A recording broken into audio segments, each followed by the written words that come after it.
So one day in Egypt, three children all under 10 years old named Ahmed, Omar and Reem suddenly started having fevers. From fever, they began vomiting and then they started having seizures. Their parents, Nasser and Hagar, immediately rushed them to the hospital where doctors tried their best to save them. But unfortunately, one by one, they all died. A few days passed and the three remaining children of Nasser and Hagar started having the same fever their other siblings had, and they too died.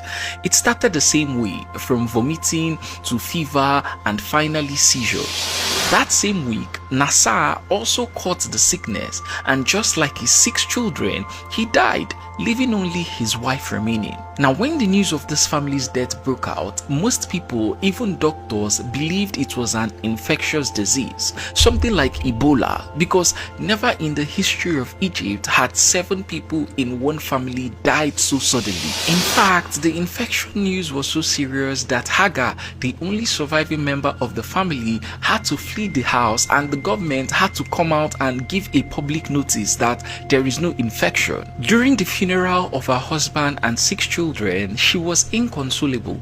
Just imagine how crazy it must feel going from having a family of 7 to becoming a widow and childless. That was Hagar's new reality.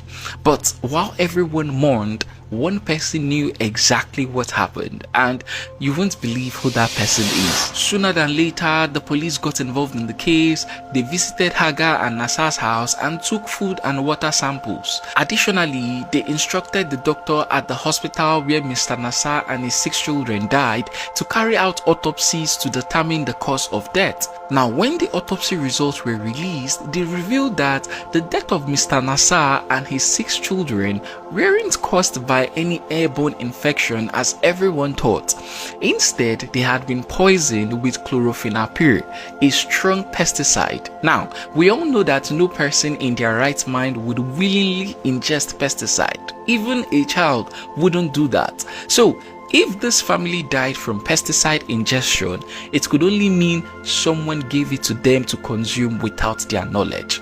The only person the police suspected of doing anything like this was the only person in the family who somehow survived, Hagar.